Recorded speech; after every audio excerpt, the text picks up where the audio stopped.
नमस्कार, knocking-news.com में आपका स्वागत है। मैं हूं गिरिजेश वशिष्ठ।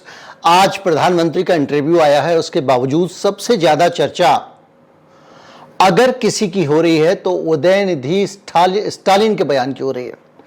उदयनिधि स्टालिन कौन है? उदयनिधि स्टालिन तमिलनाडु के मुख्यमंत्री के बेटे हैं और मंत्री भी हैं। और उन्होंने जो बयान दिया है, उस बयान ने एक जिसको कहते हैं हिटिंग द बुल्स आई, सीधे निशाने पे तीर लगा। उनका बयान क्या है? उस बयान को हिंदू धर्म के खिलाफ खुलकर पहली बार लंबे समय बाद किसी ने बोला है, क्योंकि सारी उत्तर भारत की पार्टियां जो हैं वो लगातार सावधानी से हिंदू धर्म के मामले में बहुत बच बच के चल रही थी और अभी भी बच बच के चल रही हैं। कांग्रेस पार्टी ने इस बयान से दूरी बना ली है। लेकिन उदयनिधि मारन का जो बयान है, इस बयान का क्या अर्थ समझा जाए, इसका असर भारत की राजनीति पर क्या पड़ेगा, भारतीय जनता पार्टी किस तरह से इस बयान से बौखलाई है और झूठ पर उतर आई है, यह भी समझेंगे। और एक बड़ा व्यापक विमर्श, खुलकर कोई आदमी पहली बार दलितों के बारे में, दलितों के समर्थन में बोला है। लेकिन यह बयान तो उल्टा है। वो तो ये कह रहे हैं कि जैसे डेंगू मलेरिया, उसी तरह से हिंदू धर्म को, सनातन धर्म को खत्म कर देना चाहिए। तो आज इसी पूरी चीजों को हम समझेंगे, इस विश्लेषण को समझेंगे।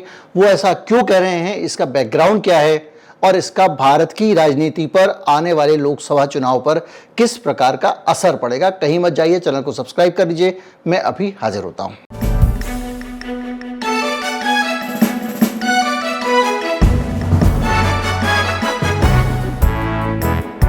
उदयनिधि के बयान के खिलाफ पूरा का पूरा जो परिवार है, खेमा है, टूट पड़ा है। क्योंकि जिनकी पूरी की पूरी राजनीति हिंदूवाद पे चलती हो, उनको ये बयान टेढ़ा लगना ही था। उसके खिलाफ सुप्रीम कोर्ट के एक वकील हैं, उन्होंने पुलिस में शिकायत कर दी है और तमाम सारी धाराएं लगा दी हैं, 504, 295, 153, 120 भी वगैरह वगैरह। और दिल्ली पुलिस कमिश्नर से भी शिकायत की गई है। अब पहले ये समझते हैं कि एग्जैक्टली उदयनिधि मारन का बयान क्या है। उन्होंने अपने बयान में सनातन धर्म की तुलना डेंगू और मलेरिया से की है। उन्होंने कहा कि सनातन का सिर्फ विरोध ही नहीं किया जाना चाहिए, इसे समाप्त कर देना चाहिए। बल्कि उन्होंने ये कहा कि इसका विरोध करने का कोई सिस्टम ही नहीं है। ये डेंगू का विरोध करते हो क्या? मलेरिया का विरोध करते हो क्या? नहीं करते हो तो फिर इसका भी विरोध क्यों करते हो? इसको खत्म कर दो, इसको समाप्त कर देना चाहिए, इस धर्म को, ये उन्होंने कहा। और कुछ चीजें उन्होंने कहा कि हम डेंगू, मच्छर, मलेरिया, कोरोना का विरोध नहीं कर सकते, हमें इसे मिटाना है, इसी तरह सनातन को भी मिटाना है। अब इस बयान के आने के बाद जो लोग बात बात पे, जिनका खून ना खोले तो वो मान लेते पानी होगा, उनका खून खौल उठा है। उत्तर भारत के लोग ज़्यादातर, अब अखबार और कई चैनलों में इसको हेडलाइन लगाया जा रहा है, बिगड़े बोल। दरअसल समस्या ये है कि हम लोग वैचारिक रूप से काफ़ी दिवालिया हो गए, तो हम उस बयान का बैकग्राउंड नहीं समझ पा रहे हैं, उसकी पृष्ठभूमि क्या है। दरअसल युवा और खेल कल्याण मंत्री उदयनिधि मारन ने ये बयान देकर एक मास्टर स्ट्रोक चलाया। इस देश की राजनीति में भारतीय जनता पार्टी को इतना तगड़ा झटका पहले कभी नहीं लगा होगा। आप कहेंगे क्या बात कर रहे हैं, यहाँ हिंदू विरोधी बयान दे दिया, हिंदू वोट यूनाइटेड हो जाएगा। और स्टालिन तो जो है वो इंडिया गठबंधन के सदस्य हैं और भारतीय जनता पार्टी स्टालिन पे अटैक कर रही है। लेकिन ये करके उन्होंने तमिलनाडु बचा लिया। और सिर्फ तमिलनाडु ही नहीं बचाया, पूरे बाकी देश के लिए भी एक संदेश दिया। आएंगे इस पे। पहले ये समझते हैं कि ये संदेश कहां से आया और कैसे आया। दरअसल ये संदेश आता है उस बैकग्राउंड से जिसकी विचारधारा पर डीएमके और एआईएडीएमके पार्टी बनी हुई हैं। पेरियार दलित चिंतक थे और उन्होंने सामाजिक समता के लिए बहुत संघर्ष किया। वो ये मानते थे कि भारत में द्रविड़ पहले से थे, द्रविड़ संस्कृति पुरानी थी और जो आर्य लोग आए उन्होंने जो हिंदू धर्म ब्राह्मणवाद के कारण बनाया, उस हिंदू धर्म और ब्राह्मणवाद के कारण समाज में ऊंच नीच और वर्ग भेद पैदा हुआ, ये पेरियर मानते थे। और ये जो हिंदू धर्म को डेंगू मलेरिया बोल रहा है आदमी, ये भी यही कह रहा है। और उन्होंने कहा कि इस हमारी विचारधारा शुरू से हम चाहते हैं कि सनातन धर्म जो है ये सारी बीमारियों की जड़ है। हम पेरियर, अन्ना और कलगनार यानी करुणानिधि के अनुयायी हैं और सामाजिक न्याय को बचाए रखने के लिए लड़ते रहेंगे। आइडियोलॉजी जो है वो यही है कि इस देश में ब्राह्मणवाद जो है वो दलित, इस शब्द का इस्तेमाल करना कांग्रेस और दूसरी पार्टियों ने छोड़ दिया था। जो हिंदुत्व की राजनीति का जो प्रभाव है उससे सकपकाए हुए हैं। केजरीवाल बार बार में मंदिर भाग जाते हैं, हनुमान चालीसा करने लगते हैं, सभी का ये हाल है। तो ऐसे में ये जो विचार था ना, दलितों के उत्पीड़न का विचार और हिंदू समाज के अंदर दलितों के साथ भेदभाव का विचार, उनके शोषण का विचार और उनकी प्रगति को रोक देने का विचार, ये विचार एक तरह से मौन हो गया था। कम्युनिस्ट तो कुछ बोलते ही नहीं है, वो तो अब मौन ही रहते हैं, कभी 6 महीने में एक आध बोल देते हैं। बचे कौन? बाकी जो प्रोग्रेसिव पार्टियां हैं वो बीजेपी पे हमला कर रही है, कांग्रेस हिंदूवादी राजनीति पे हमला कर रही है, लेकिन कह रही है ये समाज को बांट रहे हैं हिंदू मुसलमान में और आपस में लड़ा रहे हैं। लेकिन जो हिंदू धर्म के ऊपर जो हमले दलितों के दमन के कारण होते थे, वो हमले करीब करीब गायब हो गए हैं। ब्राह्मणवाद के खिलाफ, ऊंच नीच के खिलाफ मायावती शांत होकर बैठ गई हैं।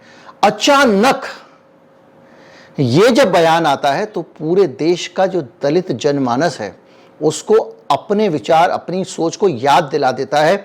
और ये राजनीति उस दौर में हो रही है जब पहले से जाति जनगणना की बात भी चल रही है और जाति जनगणना भी एक तरह से दलितों को एकता के सूत्र में पिरोने का मसला है। तो उदयनिधि ने जो बोला है वो ये बोला है कि ऊंच नीच, जातिवाद, उत्पीड़न और शोषण की जड़ हिंदू धर्म है, उसको मिटा देना चाहिए। पिछले काफी दिनों से अमित शाह तमिलनाडु में बहुत मेहनत कर रहे थे। 7 सीटों को उन्होंने टारगेट किया हुआ था। अभी जुलाई में ही वो 2 बार यात्रा करके आए तमिलनाडु की। वहां पर एक यात्रा भी निकाली गई है छोटी मोटी, और उनका पूरा फोकस था कि आने वाले 2024 में, मैं पूरा बता चुका हूं कि किस तरह से बीजेपी को दिक्कत आने वाली है और किस तरह से सीटों का कैलकुलेशन है। और उसमें मैंने बताया था कि किस तरह से तमिलनाडु से कुछ सीटें बहुत ज़रूरी हो गई हैं बीजेपी के लिए, अपने आप को बचाने के लिए। तो ये जो पूरा सपना था तमिलनाडु का, वो टूट गया है। तमिलनाडु के लोगों के बीच में अचानक उदयनिधि एक हीरो बन के निकल आए हैं, क्योंकि तमिलनाडु के लोग जानते हैं कि उन्होंने हाल में श्रीलंका में बहुमत की तानाशाही देखी है। किस तरह से सिंघली तमिलों का उत्पीड़न करते थे, हिंदुओं का और ईसाइयों का और मुसलमानों का उन्होंने क्या बुरा हाल किया हुआ था, यहाँ तक कि बहुमत के लिए रिजर्वेशन तक दिया हुआ था। तो वो लोग नज़दीक से श्रीलंका को देख रहे हैं, वो तपे हुए हैं। और उन लोगों को ये पूरा का पूरा दृश्य उदयनिधि स्टालिन को अपना हीरो देखने के लिए मजबूर कर देता है। अब आप इसका राजनीतिक पैतरा समझे होंगे। उसने तमिलनाडु में अपने आप को स्ट्रांग किया, उसने अपनी पार्टी की आइडियोलॉजी जो सैकड़ों साल से वो लोग बोलते रहे उसी को दोबारा बोला है।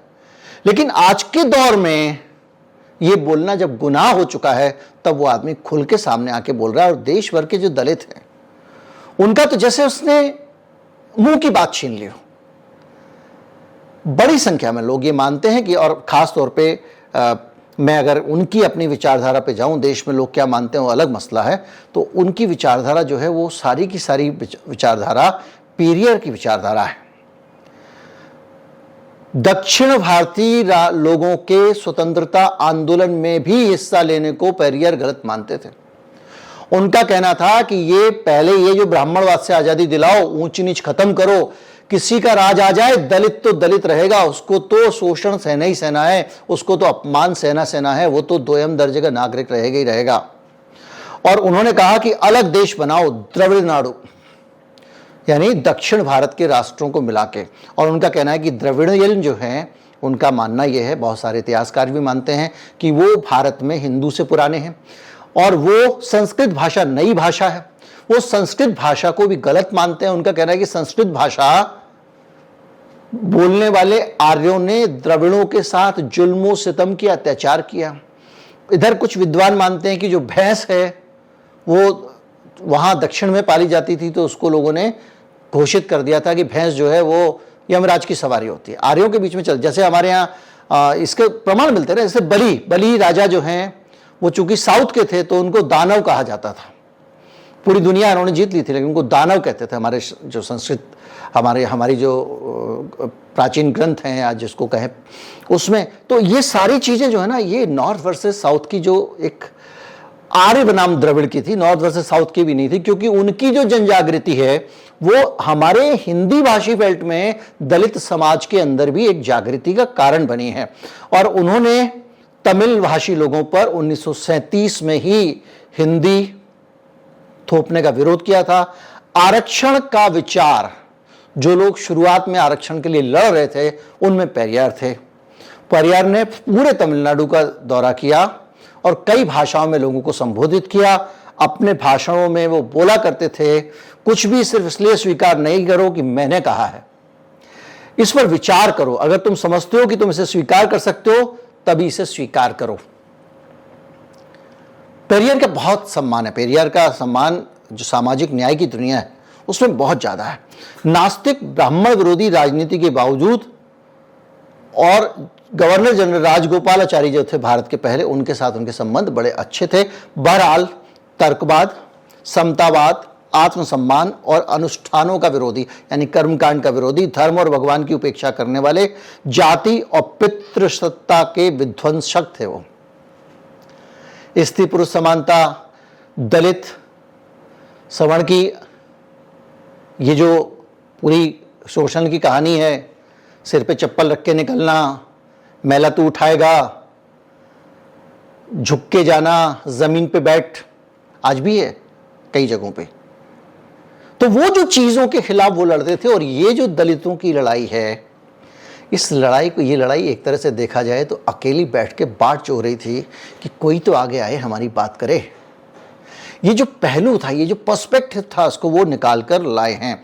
अब दिक्कत ये हो रही है कि आप यानी भारतीय जनता पार्टी इसका विरोध नहीं कर सकती है, विचारधारा के तौर पे विरोध नहीं कर सकती, क्योंकि उसके बाद वहां से जो जवाब आएगा वो जवाब भारतीय जनता पार्टी की हिंदू एकता के नाम पे जो दलितों को इन्होंने अपने साथ रखा हुआ है उसमें डेंट डालेगा, क्योंकि वो दलितों को शोषण, उत्पीड़न सब याद दिलाने लगेंगे।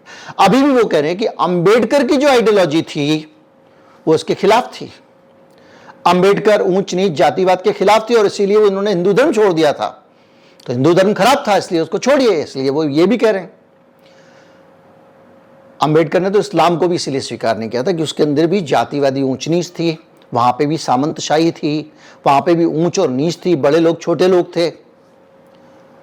उन्होंने इसीलिए बौद्ध धर्म अपनाया। तो ये पूरा जो पेरियार जैसे नास्तिक, बौद्ध, अंबेडकर, इन सब लोगों का जो दर्शन है, इसको दक्षिण भारत में बहुत सम्मान मिलता है। और ये जो पार्टी है, जिस पार्टी से बयान आया, इस पार्टी की तो पूरी विचारधारा ही वही है, और जयललिता की विचारधारा भी वही थी। वहां पे कोई तीसरी विचारधारा की पार्टी रुकती ही नहीं है, खड़ी भी नहीं हो सकती, क्योंकि द्रविड़ सम्मान की बात करने वाला कोई है ही नहीं। और यहां से जो भी जाएगा वो तो आर्य है, हिंदू धर्म, सनातन धर्म वाला है, संस्कृत वाले हैं। ये संस्कृत भाषा ने ही सबसे ज्यादा ऐसे ग्रंथ लिखे जिनके कारण समाज में ऊंच नीच आया, ये मानने वाले लोग हैं ये लोग।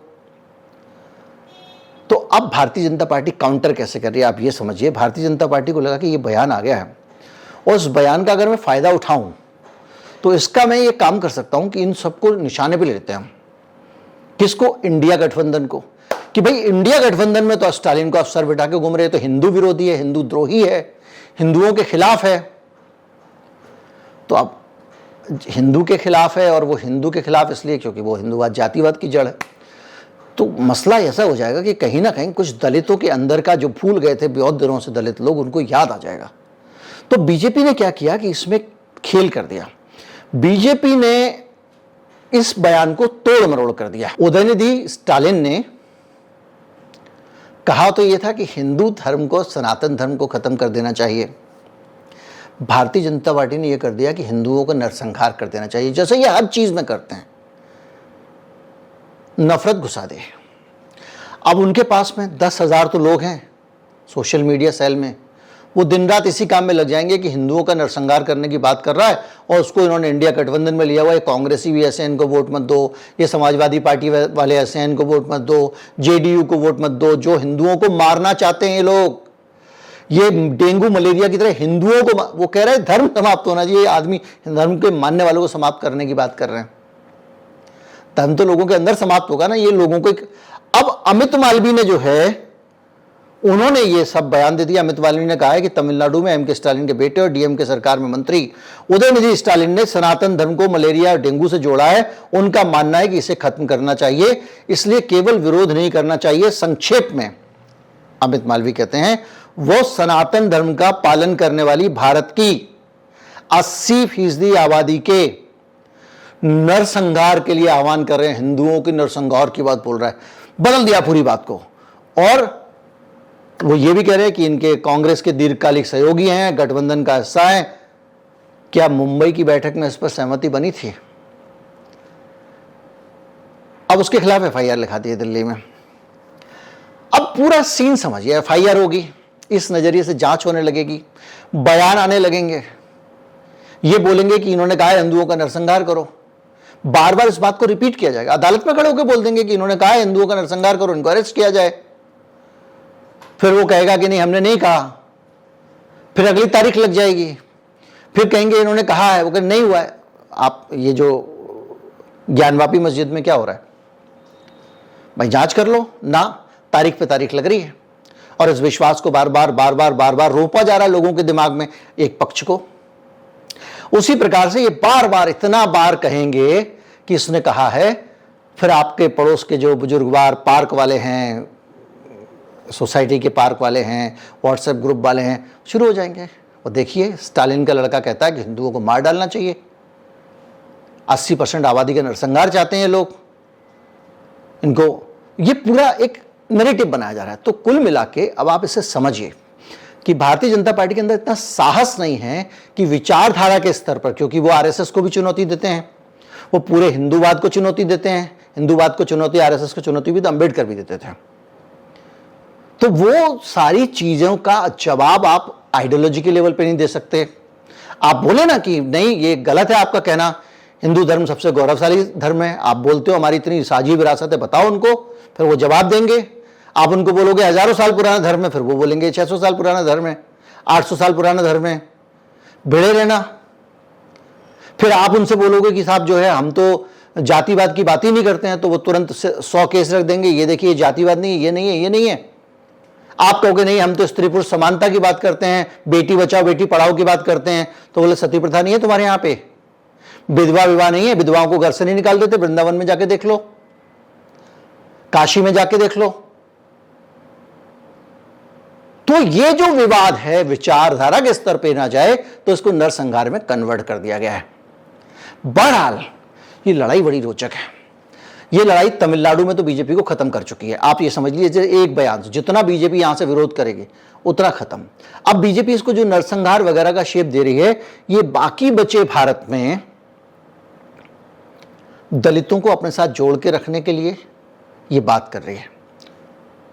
जो भी हो, लेकिन एक अच्छी चीज ये हुई है हिंदुस्तान में। आप कहेंगे साहब ऐसे वो हिंदुओं के लिए बोल रहे हैं, अच्छी चीज इस लिहाज से हुई है कि एक विचार जो लोकप्रिय पॉपुलिस्ट हिंदू पॉलिटिक्स के बहुमत की राजनीति के चक्कर में दब गए थे, चुनाव से पहले वो विचार उभर के आ रहे हैं। अब लड़ाई विचारों के साथ होगी तो जनता को सही फैसले करने में मदद मिलेगी। ये जरूरी नहीं कि मैं ये नहीं कह रहा हूं कि वो जो कह रहे हैं वो सही है, मैं ये भी नहीं कह रहा हूं कि हिंदू धर्म वाकई ऐसा है, मेरी इसमें कोई राय नहीं है। मैं ये कह रहा हूं कि ये पूरा विमर्श है 2024 के चुनाव का, उस विमर्श के बीच में फिर से दलित चेतना की राजनीति, दलितों को इकट्ठा करने की राजनीति।